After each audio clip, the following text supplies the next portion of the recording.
ونستغفره ونعوذ بالله من شرور أنفسنا ومن سيئات أعمالنا. من يهده الله فلا مضل له ومن يضلل فلا هادي له، وأشهد أن لا إله إلا الله وحده لا شريك له، وأشهد أن سيدنا ونبينا محمدًا عبده ورسوله صلى الله عليه وآله وسلم. اللهم صل وسلم على عبدك ورسولك نبينا محمد.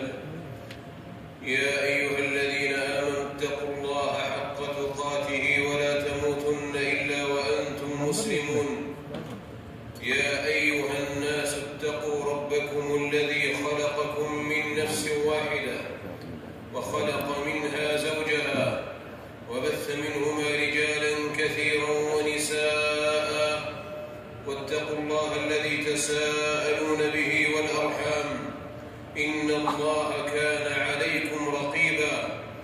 يا أيها الذين آمنوا اتقوا الله وقولوا قولا سديدا يصلح لكم أعمالكم ويغفر لكم ذنوبكم، ومن يطع الله ورسوله فقد فاز فوزا عظيما.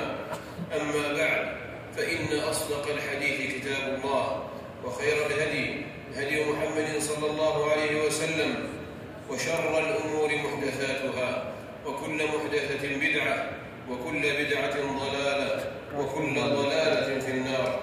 أيها المؤمنون، إن الله عز وجل قد جعل الكبرياء والعز والعظمة معاقل ربوبيته، وجعل الإنعام والإحسان والإفضال والإكرام والعفو والغفران أمداد رحمته، وجعل قهره وبطشه وعدله وحكمه وجبروته وانتقامه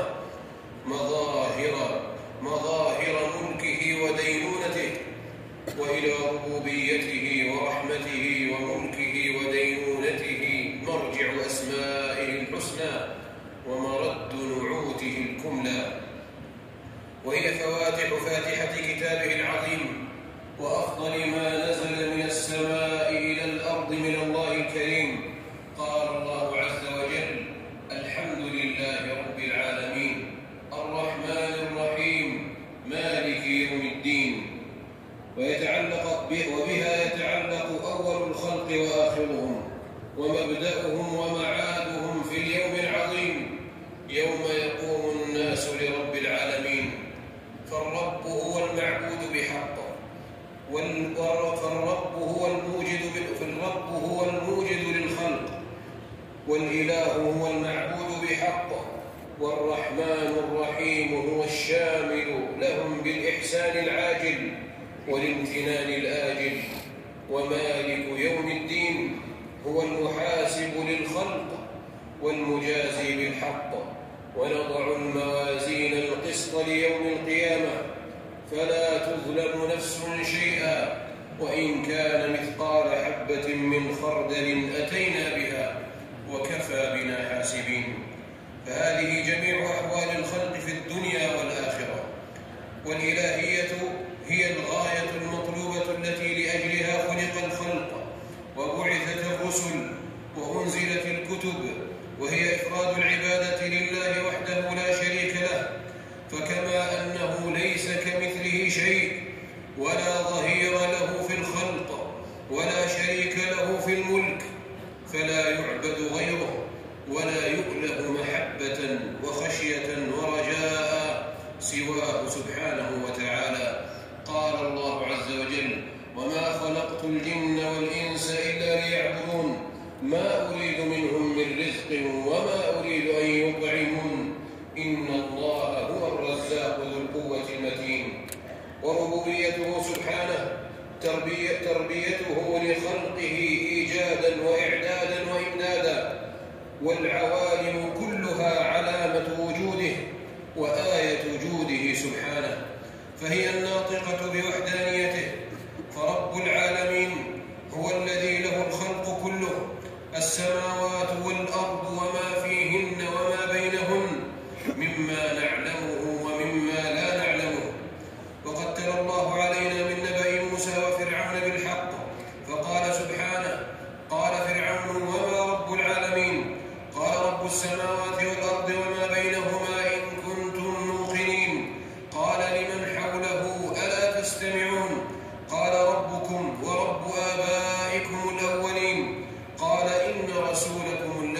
أرسل إليكم لمجنون قال رب المشرق والمغرب وما بينهما إن كنتم تعقلون فسل ما شئت ومن شئت فسل ما شئت ومن شئت عن رب العالمين، فإن لم يجبك إخبارا أجابك اعتبارا.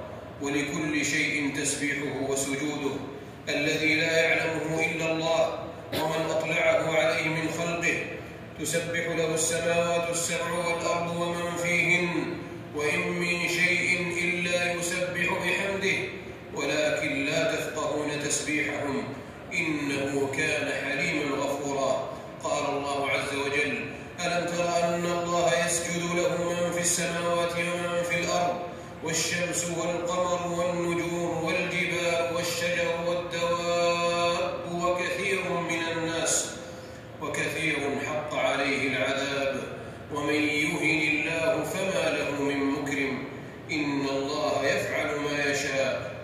عباد الله، بالتفكر يصبغ القلب بمعرفة الله، وبالذكر يستنير القلب بمحبة الله، وبمجمع الذكر والفكر والافتقار يعرج بالعبد إلى حقائق وحدانية الله وقدرته وعظمته. ومن تفكر في عظمة الله ما عصاه، ومن ذكر سيده هداه، ومن أوى إلى مولاه آواه. وبالتفكر والاعتبار والذكر والادكار والخضوع للواحد القهار يوحد العزيز الغفار. قال الله عز وجل: إن في خلق السماوات والأرض واختلاف الليل والنهار لآيات لأولي الألباب الذين يذكرون الله قياما وقعودا وعلى جنوبهم ويتفكرون في خلق السماوات والأرض ربنا ما خلقت هذا باطلا سبحانك فقنا عذاب النار. ربنا إنك من تدخل النار فقد أخزيته وما للظالمين من أنصار. ربنا إننا سمعنا مناديا ينادي للإيمان أن آمنوا بربكم فآمنا. ربنا فاغفر لنا ذنوبنا وكفر عنا سيئاتنا وتوفنا مع الأبرار. ربنا وآتنا ما وعدتنا على رسلك ولا تخزنا يوم القيامة إنك لا تخلف الميعاد. فاستجاب لهم ربهم أني لا أضيع عمل عامل منكم من ذكر أو أنثى بعضكم من بعض. فالذين هاجروا وأخرجوا من ديارهم وأوذوا في سبيلي وقاتلوا وقتلوا لأكفرن عنهم سيئاتهم ولأدخلنهم جنات تجري من تحتها الأنهار ثوابا من عند الله والله عنده حسن الثواب. فاذكروا الله ذكرا كثيرا وسبحوه بكرة وأصيلا واستغفروه إنه كان غفورا رحيما.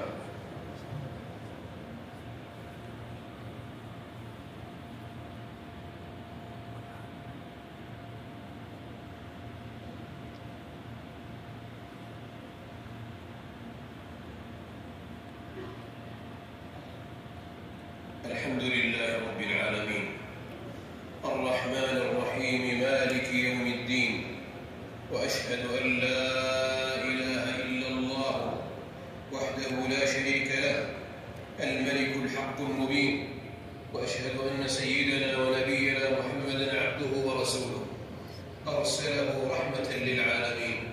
اللهم صل وسلم على عبدك ورسولك نبينا محمد وآله وصحبه أجمعين. يا أيها الذين آمنوا اتقوا الله وابتغوا إليه الوسيلة وجاهدوا في سبيله لعلكم تفلحون. واعلموا أن ربكم الرحمن الذي قامت به الرحمة وفورا وكمالا وتلألأت مظاهرها تعظيما وإجلالا وعبادة وامتثالا، وهو الرحيم الذي مد الخلق بالرحمات دفعا للمكروهات وسترا للسيئات وعفوا عن العقوبات. هو الله الذي لا إله إلا هو عالم الغيب والشهادة، هو الرحمن الرحيم الملك المالك جل شأنه، يظهر كمال ملكه وحكمه في اليوم الأعظم الذي يجتمع فيه أول الخلق وآخرهم ولا يتصرف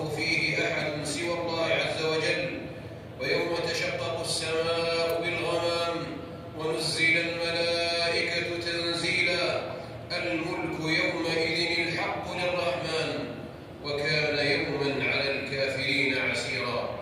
يوم القهر والحساب والجزاء وانقياد العباد لرب العباد. قال الله عز وجل: إذا زلزلت الأرض زلزالها وأخرجت الأرض أثقالها وقال الإنسان ما لها يومئذ تحدث أخبارها بأن ربك أوحى لها يومئذ يصدر الناس أشتاتا ليروا أعمالهم فمن يعمل مثقال ذرة خيرا يره ومن يعمل مثقال ذرة شرا يره. في ذلك اليوم يقبض الله الأرض ويطوي السماء بيمينه ويقول: أنا الملك، أين ملوك الأرض؟ هو الله الذي لا إله إلا هو الملك القدوس السلام المؤمن المهيمن العزيز الجبار المتكبر، سبحان الله عما يشركون. هو الله الخالق البارئ المصور، له الأسماء الحسنى، يسبح له ما في السماوات والأرض، وهو العزيز الحكيم. عباد الله، الدعاء مخ العبادة ووسيلته الثناء على رب الأرض والسماء، ومعراجه الصلاة والسلام على سيد الأنام، فهي المفتاح وبها الاستمناح من الكريم الفتاح. فاللهم لك الحمد كله ولك الشكر كله وإليك يرجع الأمر كله. أنت الأول فليس قبلك شيء، وأنت الآخر فليس بعدك شيء، وأنت الظاهر فليس فوقك شيء، وأنت الباطن فليس دونك شيء. أنت الحق ووعدك الحق ولقاؤك حق والجنة حق والنار حق والنبيون حق ومحمد صلى الله عليه وسلم حق. نسألك بنور وجهك الذي أشرقت له الظلمات وصلح عليه أمر الدنيا والآخرة أن تجعل شرائف صلواتك ونوامي بركاتك ورأفة تحننك وأزكى تسليماتك على سيدنا محمد عبدك ورسولك. اللهم أعل على بناء البانين بنيانه، وأكرم مثواه لديك ونزله، وأتمم له نوره وأجره. اللهم وعلى أزواجه وذرياته وأهل بيته وأصهاره وأنصاره وأشياعه ومحبيه وأمته وعلينا معهم أجمعين يا أرحم الراحمين. اللهم صل عليه كما هو أهله وكما تحب وترضاه له، وأعطه الوسيلة والفضيلة والشرف والدرجة العالية الرفيعة. اللهم واسقنا من حوضه مشربا رويا سائغا هنيا لا نظمأ بعده أبدا، إنك على كل شيء قدير. اللهم واجعلنا ممن لزم ملته وعظم حرمته وأعز كلمته وحفظ عهده وذمته ونصر حزبه ودعوته وكثر تابعيه وفرقته ووافى زمرته ولم يخالف سبيله وسنته. اللهم اجعلنا ممن تمسك بغرزه، ونعوذ بك اللهم من المخالفة لأمره والانحراف عما جاء به. اللهم إنا نسألك من خير ما سألك منه عبدك ونبيك محمد صلى الله عليه وسلم، ونعوذ بك من شر ما استعاذك منه عبدك ورسولك نبينا محمد صلى الله عليه وسلم. اللهم اعصمنا من شر الفتن وعافنا من جميع المحن، وأصلح منا ما ظهر وما بطن، ونقل قلوبنا من الحقد والحسد، ولا تجعل علينا تباعة لأحد. اللهم ونسألك التكفل بالرزق والزهد في الخلق والعدل في الغضب والرضا والتسليم لما يجري به القضاء، والاقتصاد في الفقر والغنى، والتواضع في القول والفعل، والصدق في الجد والهزل. اللهم أغننا بفضلك عمن سواك، إنك واسع المغفرة. اللهم نور بالعلم قلوبنا، واستعمل بطاعتك أبداننا، وخلص من الفتن أسرارنا، واشغل بالاعتبار أفكارنا، وقنا وساوس الشيطان، وأجرنا منه يا رحمن حتى لا يكون له علينا سلطان. واجعلنا منك في عياد منيع وحرز حصين من جميع خلقك حتى تبلغنا أجلنا في لطف منك وعفو وعافية ومعافاة يا رب العالمين. اللهم وفق إمامنا لهداك، واجعل عمله في رضاك، وألهمه رشده، وانصر بالحق أهله، وانصر به الحق وأهله، واجعله ردءا للإسلام والمسلمين.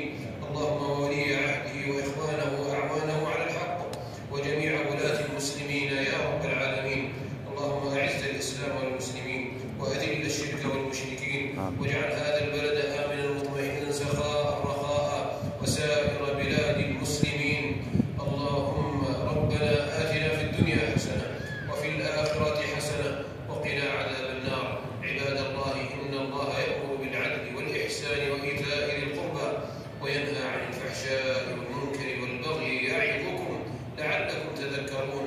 فاذكروا الله يذكركم واشكروه على نعمه يزدكم ولذكر الله أكبر والله يعلم ما تصنعون.